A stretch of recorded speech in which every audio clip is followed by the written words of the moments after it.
Well, the stage is set for the third impeachment trial in the United States' history, with Congress today voting on the historic next step.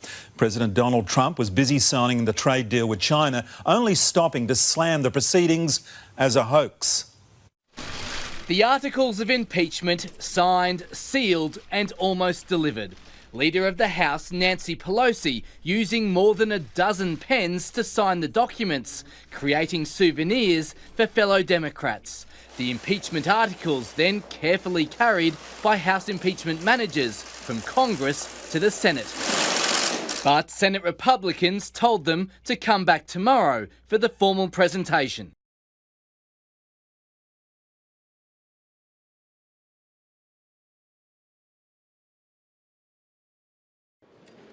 All smiles to begin with. Dmitry Medvedev taking his seat for the president's State of the Nation address.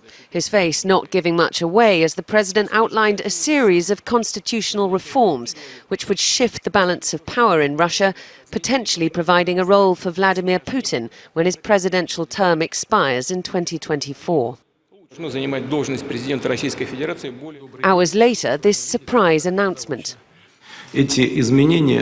It is obvious that we, as the government of the Russian Federation, should provide the president of our country with the opportunity to make all the necessary decisions for this. Therefore, the current government of the Russian Federation resigns.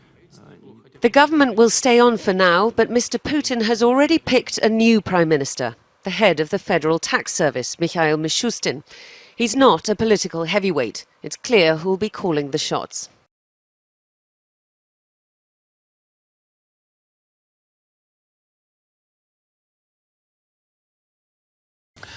It's said the worst of times is when you find out who your true friends really are.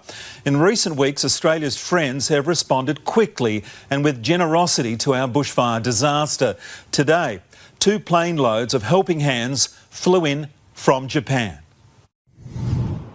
At the Richmond Air Force Base, 2 gifts from the sky in one day. Rain this morning and much needed help from Japan's Self-Defence Force. 2 C-130 Hercules transport planes touching down this afternoon. On board a team of 80 military personnel. The additional C-130s that the Japanese are bringing will be vital in helping us out. These aircraft will help transport people and equipment needed to battle fires and recovery efforts, working side by side with the ADF.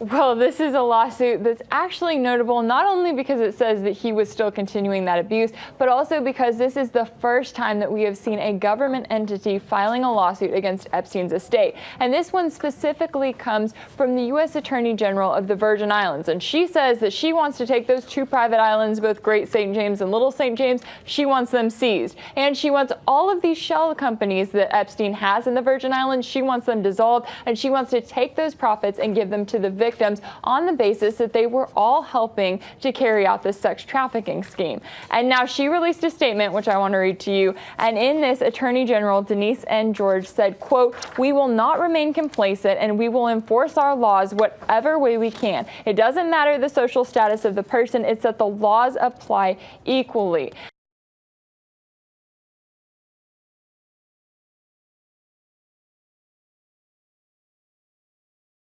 We turn now to a 14-year-old Florida girl who says she tried to report abuse for years, but that no one would listen. So she set up a hidden camera, and what it captured.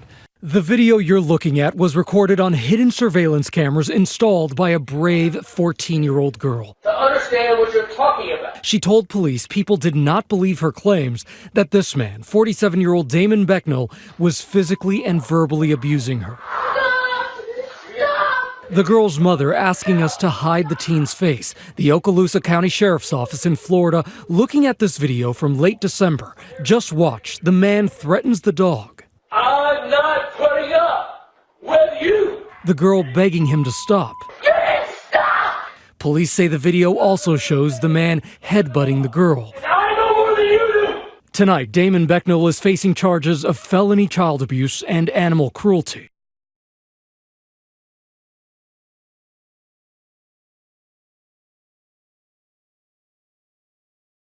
making their way north in search of a better life. Hundreds of Honduran migrants have set out this week, walking and hitchhiking as they began what could be a months-long journey. Their ultimate goal, the United States. Their immediate one, to escape violence and poverty in their homeland. The new migrant caravan set out from San Pedro Sula in Honduras near the Guatemalan border. At the frontier, scenes of chaos as migrants defied immigration controls, prompting police to fire tear gas.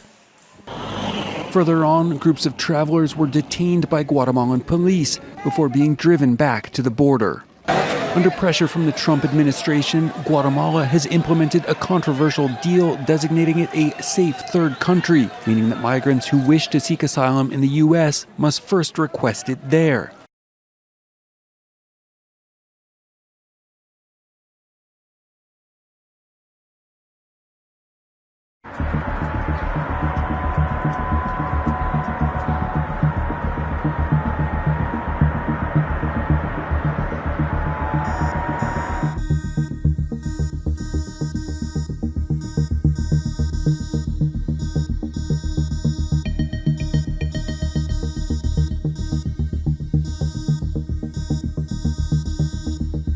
Vi el momento de la explosión. Estábamos aquí con unos clientes, tenía todo abierto, entonces vimos unos ruidos muy raros que ellos también estaban diciendo, comentando, los clientes, y de repente la explosión, ¡blum! Y la onda directamente vino hacia nosotros. O sea que nos tiramos al suelo, fue horrible.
못 잊을 40여 년 전 그날처럼 오늘도 자기 수령 자기 용도자에 대한 티 없이 깨끗한 중요심을 인생의 전부로 변함없이 안고 사는 여성군인들의 이 모습을 위대한 장군님 보시면 얼마나 기뻐하시랴 하는 생각으로 우리 원수님의 심중은 뜨거워지시었습니다.